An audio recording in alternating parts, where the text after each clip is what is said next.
guys. Nice to see you. Sorry there, I was just looking after my plants. So, how was the holidays? Well, it got a bit boring there at the end, eh? I stayed at home and helped my dad out at the shop. Zamo, I thought you loved computers. Oh, no, I do, but I like to do other things as well. You know, being stuck in a shop for the whole school holidays is not exactly my idea of fun. Oh, I had a great time. What did you get up to? Well, I went to stay with my older sister down at the coast and made a whole bunch of new friends. And now we spend like most of our time chatting on Mixit and Facebook. Oh, and I can't wait to get our computer hooked up to the internet. Well, you know what? We can do that by connecting the computer in a network with the computer that I've got in the study. It's connected to a printer and to the internet. Great. In fact, in this series, we're going to be investigating ways to connect a computer to a network, as well as looking at the components of a network, building a home network, and protecting it. By the end of this lesson, you should be able to explain what a network is, give reasons why a network would be used, identify the different components used in a network, and identify different types of networks.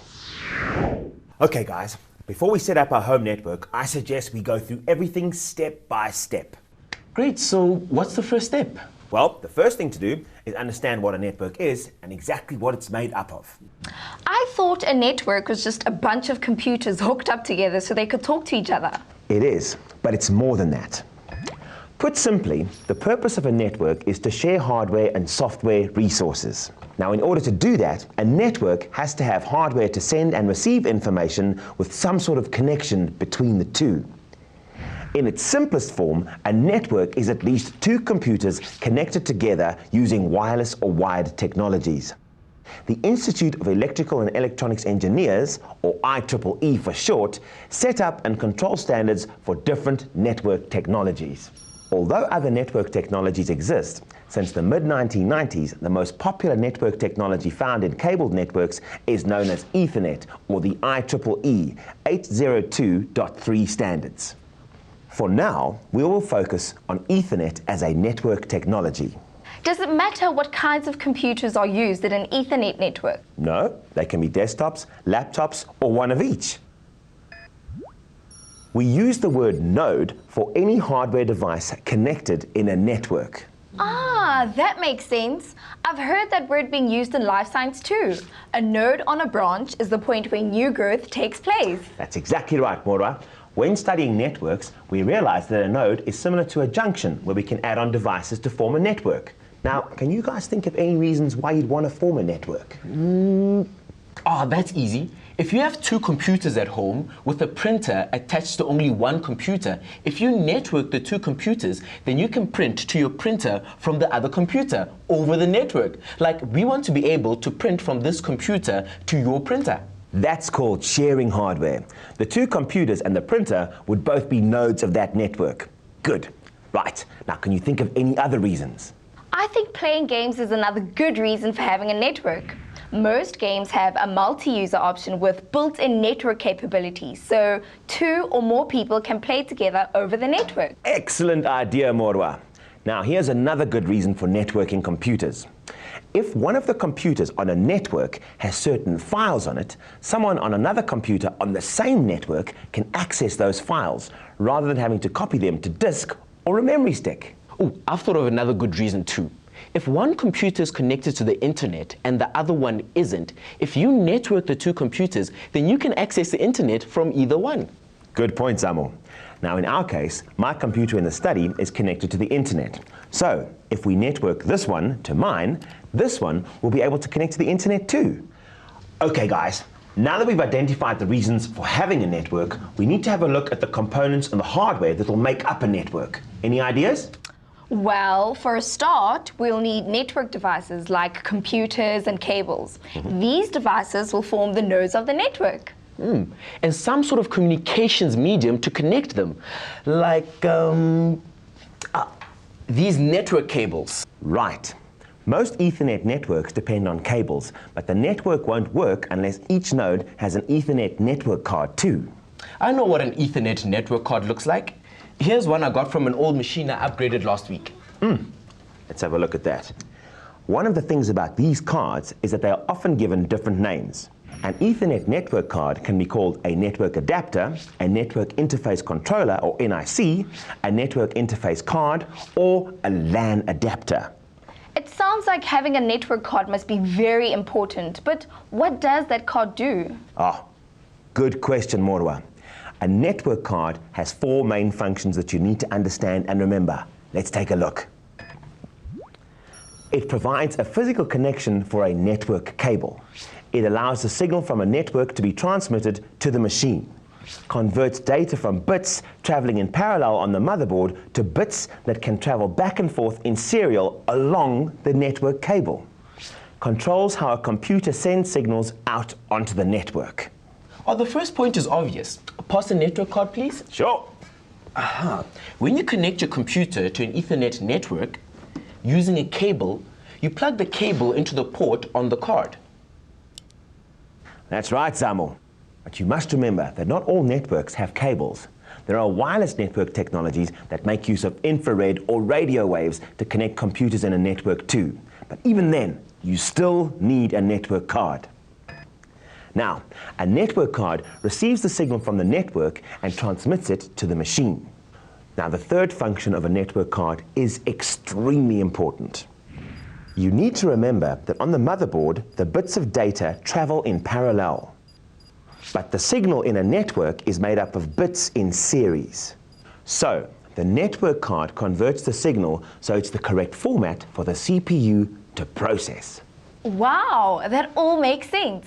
The network card receives the signal from the network, converts the signal so that it can be processed, and then passes the new signal onto the machine. I couldn't have summarized it better myself. But remember, communication is a two-way process. The network card not only receives signals, but controls how a computer sends signals out onto the network too. Now, a very important part of the signal that a network card sends out is a description of where the signal comes from and where it needs to go to. How does that work? Every Ethernet network card has a special unique address called the Media Access Control Address, or MAC address for short. The MAC address is a unique 48-bit serial number stored in ROM carried on the card. The MAC address identifies each network card and its manufacturer, and since every node on a network has to have a network card, this means that every node has an address. Oh, that sounds similar to what used to happen when people sent letters to each other. Every letter had the address of the destination and the sender on it. No. But with all the millions of cards made, how come they don't make a mistake and give you 2 cards with the same addresses? You see, the IEEE controls all the MAC addresses that are given to each network card, therefore making it unique. And that's why communicating around a network is more efficient than using the postal service. Okay, I understand what a network card is, but where do network cards slot into a computer? Are they attached to the computer like a sound card, or do they form part of the motherboard? In the past, Ethernet network cards used to be expansion cards that plug directly into one of the computer's internal expansion slots.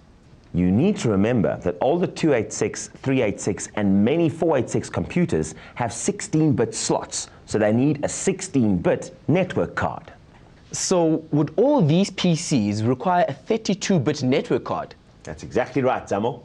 The 32-bit network cards make it possible to achieve high networking speeds essential for speed-critical applications like desktop video, multimedia publishing, and databases. But what about portable PCs? Well, there's really not that much difference between portable PCs and desktop machines, except that they don't have room to plug in network cards on the internal bus. You can connect a computer to a network by plugging a cable into the onboard network adapter or network card.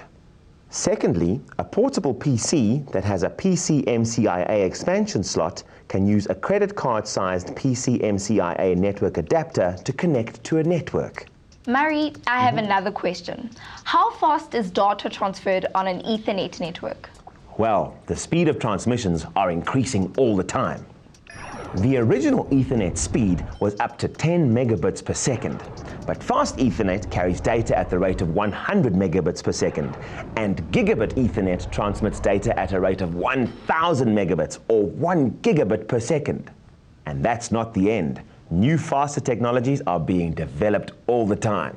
Of course, if you use faster Ethernet or gigabit Ethernet, you'll need to use a network card that supports these high speeds. Now, for fast Ethernet, we use a card like this one, which we've called a 10100 card. Hold on. My head is spinning. How can so much data travel so quickly between nodes on a network? Surely with so much data traveling on the network, there's bound to be traffic jams and collisions. There's no need to be confused, Zamo. You've made an excellent point. To control the flow of data across a network, most networks have two other features: a network switch, router or hub, and software called a network operating system, or NOS. Now we're going to take a closer look at these important aspects of a network in our next lesson. For now, I think we should recap and see everything that we've covered today. A basic network, and the definition of it is two or more computers connected together using wireless or wired technologies with hardware that acts as a sender and receiver. Now, the purpose of a network is to share hardware, share data and programs, centralize data, send data, improve communications, and provide pleasure. In order to achieve its purpose, a network must be made up of a number of network devices called nodes. Each node has its own network interface card. Each network card has a unique MAC address. A network also needs a communications medium and a network operating system, or NOS. Now, in this lesson, we focused on the important role of the network card. Now, a network card has four main functions. It allows the signal from the network to be transmitted to the machine via a fixed cable, infrared, or radio waves. It provides a physical connection for a network cable. It converts data from bits traveling in parallel on the motherboard to bits that can travel back and forth in serial along a network cable. It controls how computers send signals out onto the network. Right. Let's have a look at today's task. The owner of a small business employs 3 people. Each works on their own standalone computer. He is not sure whether to install a network. List the main reasons for installing one and give the benefits it will bring to the business. Well, that's all we've got time for today. Don't forget, if you need some more information on IT, you can always visit our website at www.mindset.co.za/learn. Until next time, and remember, networking keeps you in touch.